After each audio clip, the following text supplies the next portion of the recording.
Olá, turma, tudo bem? Continuando o nosso conteúdo de farmacologia, hoje nós vamos tratar de um último ponto associado aos aspectos iniciais da farmacologia para a gente compreender, para poder entrar nas classes farmacológicas. Nesse caso, o que nós vamos estudar hoje é o que nós conhecemos por farmacodinâmica. Farmacodinâmica está relacionado às características de efeito, característica de mecanismo de ação e local de ação. Então, toda vez que nós falamos farmacodinâmica, nós estamos nos referindo ao local, o mecanismo e o efeito que o medicamento ele faz sobre o organismo. Nas aulas anteriores, nós estudamos farmacocinética, que é o movimento que o fármaco faz no organismo. Agora, nós estamos falando da farmacodinâmica, que é o que o fármaco faz no organismo. E, de modo geral, nós temos alguns conceitos que ficam bem mais simples para compreender o que seria essa farmacodinâmica. Então, farmacodinâmica estuda a inter-relação da concentração de uma droga e a estrutura-alvo, bem como o respectivo mecanismo de ação. Então, como eu falei anteriormente para vocês, a farmacodinâmica, de modo geral, ela visa estudar a relação da quantidade de substância, ou seja, da concentração que essa substância chegou no organismo, que ela vai exercer o efeito ou o mecanismo de ação. Os medicamentos, de modo geral, para exercer um efeito, seu mecanismo de ação, ele precisa se ligar a uma estrutura-alvo. Geralmente, quando nós falamos qual é a estrutura-alvo que um medicamento pode agir, geralmente essa estrutura é um receptor. Receptor ele é um alvo proteico, ou seja, tem característica proteica, e é onde geralmente as substâncias vão se ligar. Além de receptores, existem outros alvos também proteicos que eu vou mostrar lá na frente para vocês. Mas, de modo geral, os receptores são os principais alvos aonde os medicamentos vão interagir para que possa favorecer o efeito deste medicamento, desse fármaco.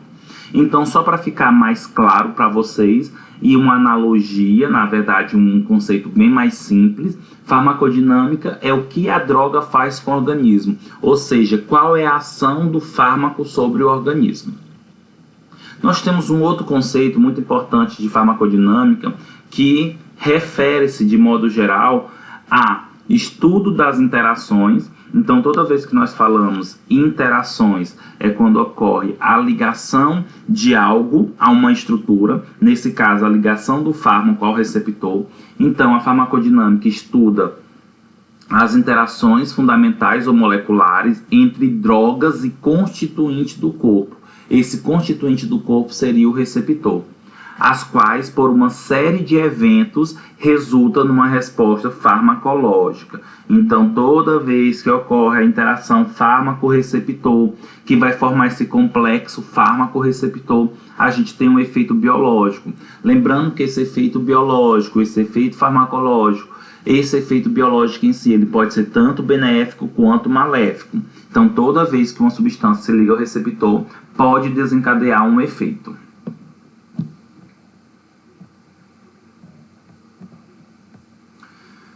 De modo geral, nós temos alguns fatores que determinam as ações e os efeitos das drogas. O que seria isso? Não é somente chegar o fármaco e se ligar ao receptor, se ligar a esse alvo proteico. Precisa de alguns fatores, ou alguns fatores podem estar associados a essa característica. Então, a administração. Qual é o fator que interfere ou favorece um determinante em relação ao efeito e ação das drogas? A administração. Via, dose, regime posológico, forma farmacêutica, fatores farmacêuticos de produção.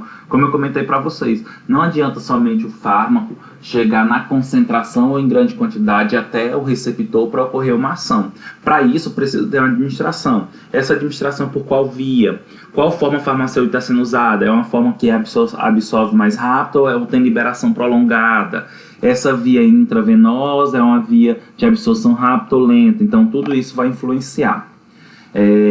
Um outro fator que influencia no efeito ou ação da droga é da disposição da droga no organismo.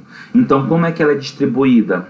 Rápida, lentamente? Como é que ela é metabolizada? É mais rápido ou lentamente? Se é mais rápido ela é metabolizada, ela é mais rápido eliminada? Se ela é menos metabolizada, ela permanece mais tempo no organismo? Então, isso também influencia nessa característica. Então, nós temos aí fatores que determinam ações e efeitos das drogas, da administração do medicamento, da disposição dele no corpo, e fatores farmacodinâmicos, como concentração da droga, esse fármaco ele foi fácil de chegar à concentração máxima, ou foi administrado em grande quantidade, esse fármaco compete com outros sítios alvos, esse fármaco ele favorece uma boa interação com o receptor, ele tem afinidade por esse receptor, qual é o mecanismo de ação, quais os efeitos tóxicos, qual é o efeito do fármaco sobre a química corpórea, sobre a interação com a água, sobre macromoléculas como carboidrato, lipídio, proteína. Então, esses fatores também podem contribuir para um efeito maior ou menor das drogas.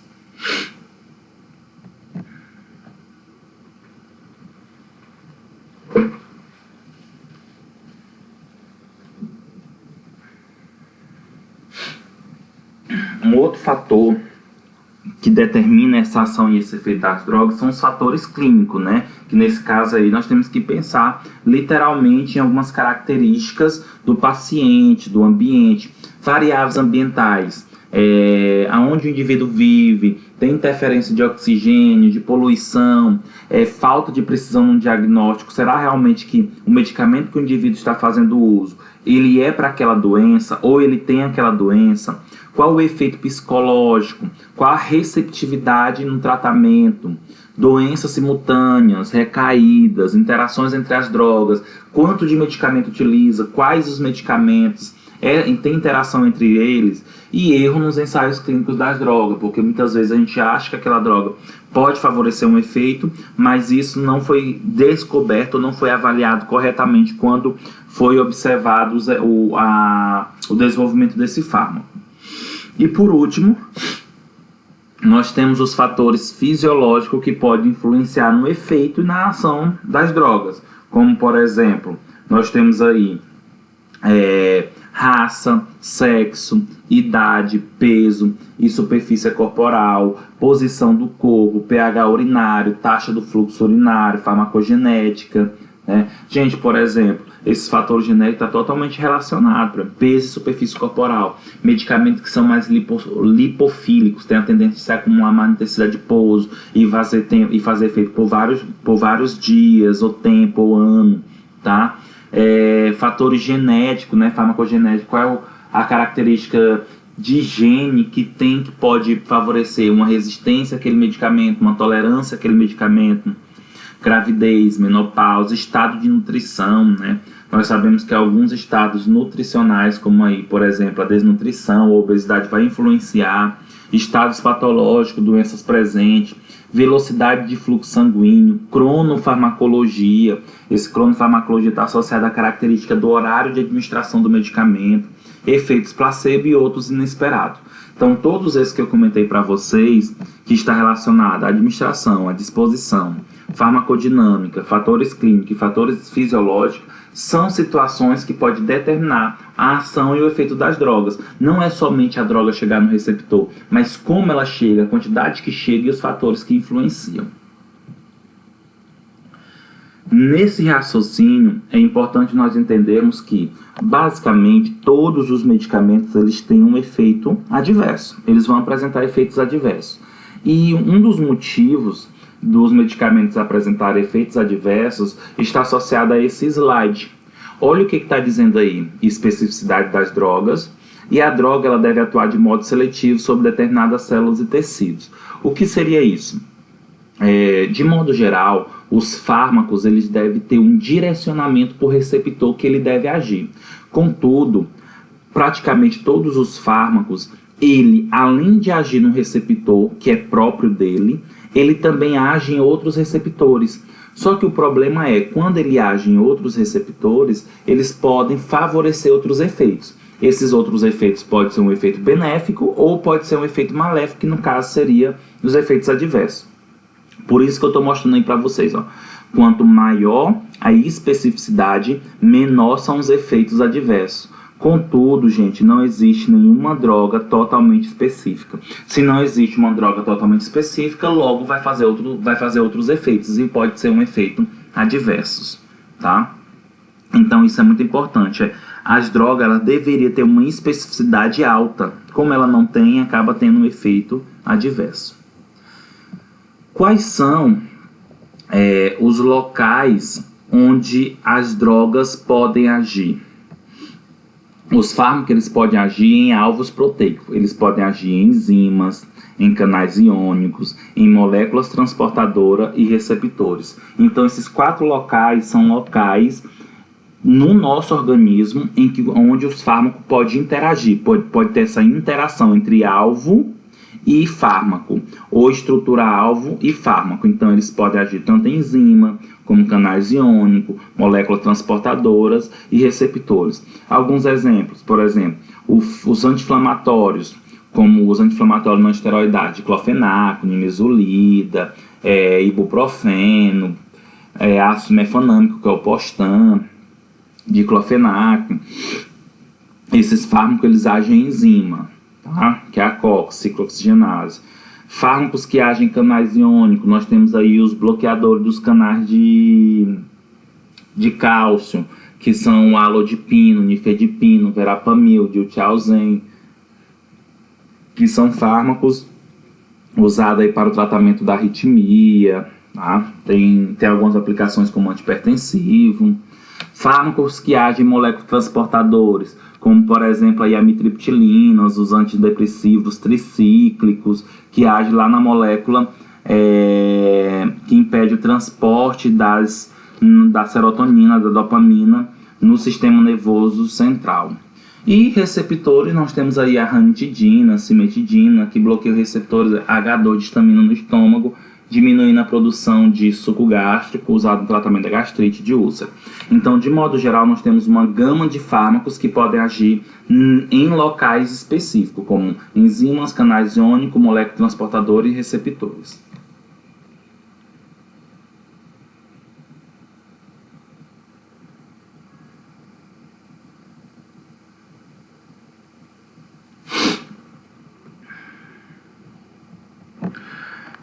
Desses alvos proteicos, sem dúvida, um dos mais importantes associado aqui à nossa característica são os receptores, tá?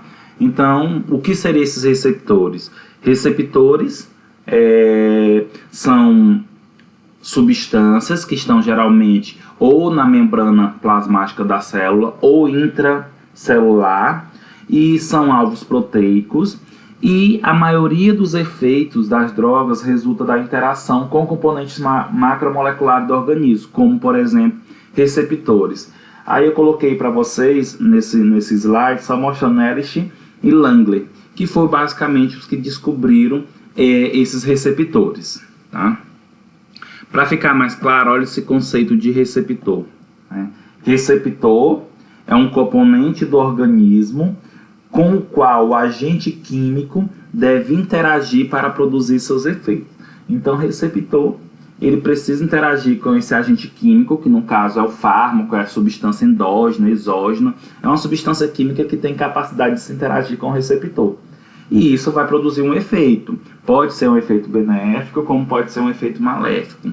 É importante vocês compreenderem em relação ao receptor que basicamente as substâncias elas têm especificidade, né, e seletividade para esse receptor. Se vocês observarem nessa imagem do lado direito, nós temos aí uma hemácia, nós temos receptores e substâncias. Observe que tem duas substâncias, que essas são essas rosa mais escuro, que não tem como se ligar ao receptor que está na membrana da hemácia, porque o formato da substância é diferente do formato do receptor. Logo, eles não conseguem interagir. Então, isso mostra o quê? Que as substâncias elas têm receptores próprios de interação.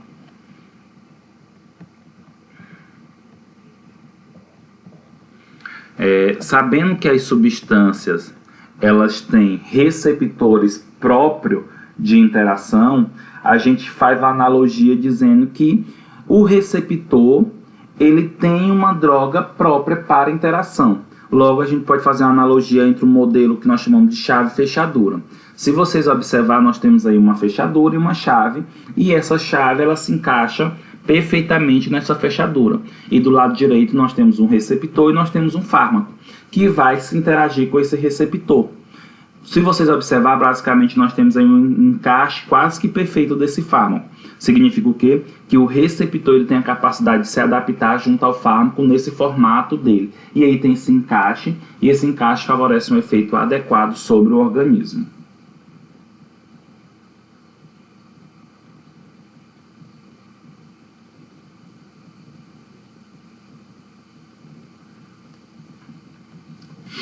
E, nesse contexto, nós podemos observar esse modelo chave-fechadura.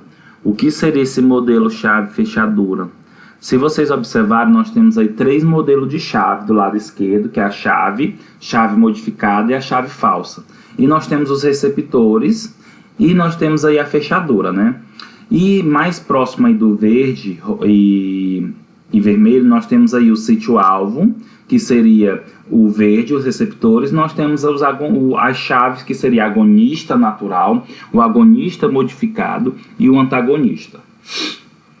Vamos entender o primeiro, chave e fechadura. Primeira imagem.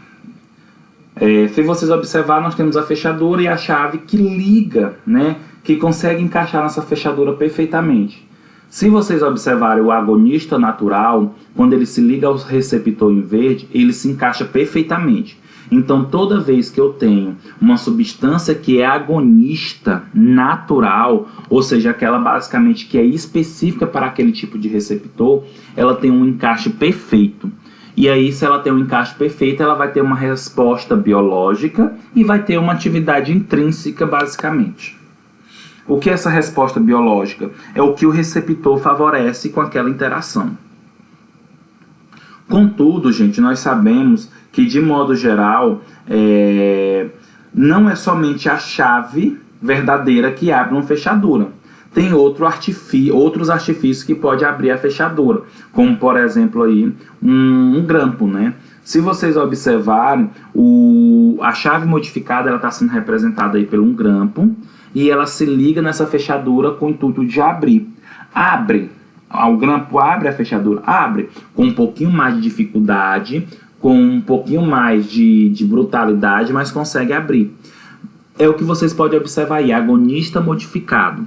Observa que o agonista modificado ele se liga ao receptor em verde, a segunda linha. Só que ele não tem um encaixe perfeito, mas ele consegue se encaixar. Ele conseguindo se encaixar, ele consegue favorecer uma interação. E isso vai levar ao quê? Uma resposta biológica. Não tão boa, não tão forte como a chave verdadeira, como um agonista natural, mas vai ter uma resposta. E por último, nós temos aí a chave falsa, né? A chave falsa, que vai ser representada nesse contexto aí por um graveto, tá? Representado por um graveto. O indivíduo ele tenta abrir a fechadura com o graveto, só que não dá certo, porque o graveto ele acaba quebrando dentro dessa fechadura. E aí nós chamamos de antagonista. Por quê? Observa na terceira linha que o fármaco antagonista, ele consegue se ligar,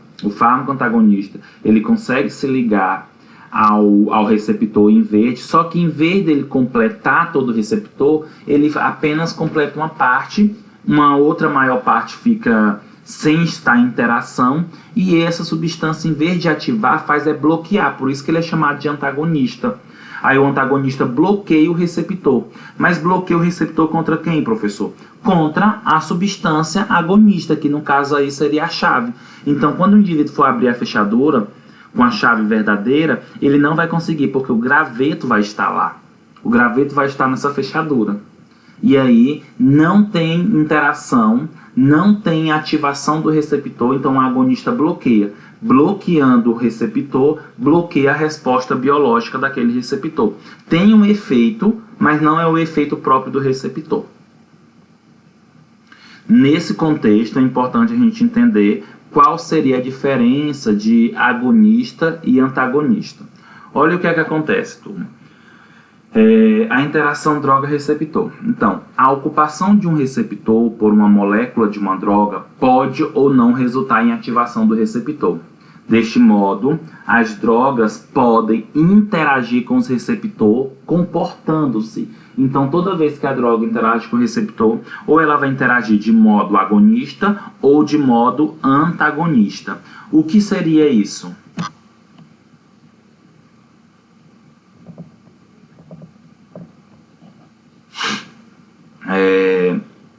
O que seria uma droga agonista? É aquela que promove uma resposta que pode ser um aumento ou uma diminuição em uma manifestação particular da atividade celular ou de células às quais os receptores estão associados.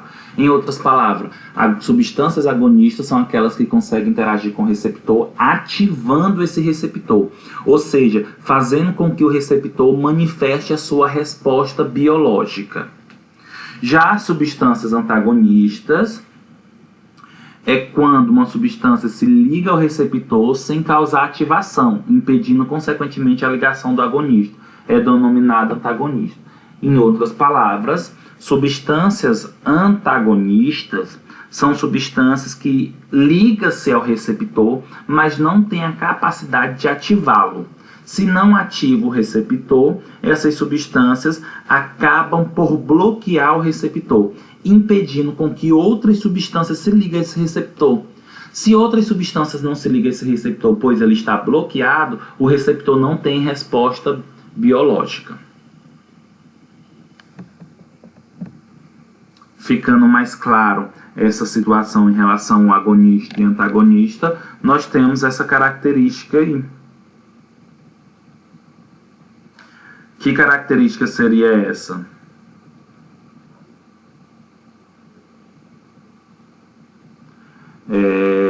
Em relação a receptores, o agonista ele tem a capacidade de se ligar ao receptor e ativá-lo.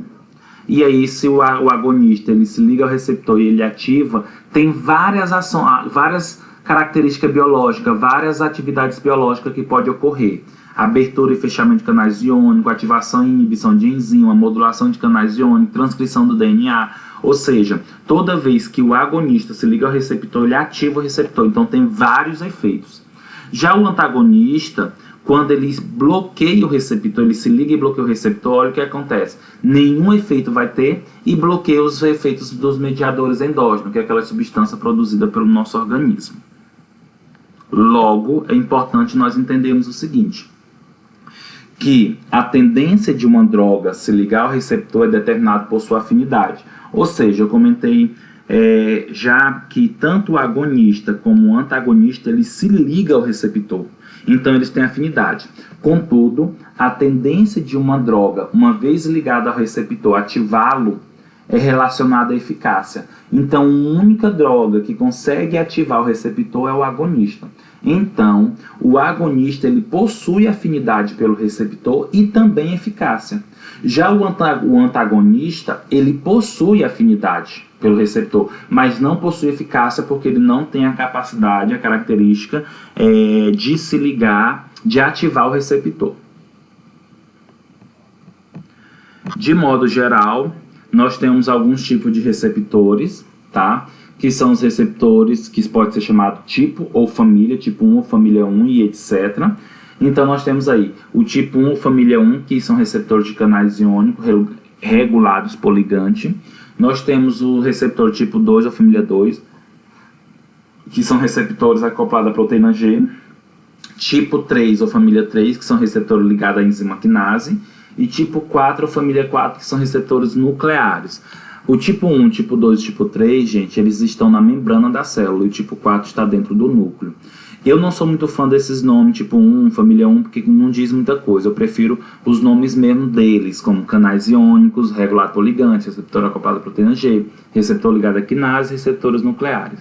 Essa imagem aqui é só para vocês terem uma ideia de onde se encontram os receptores. Como vocês podem observar nessa imagem, no primeiro aqui em verde nós temos o receptor com a bolinha, que é a substância ligada a um canal iônico. Pode ver que ele está na membrana.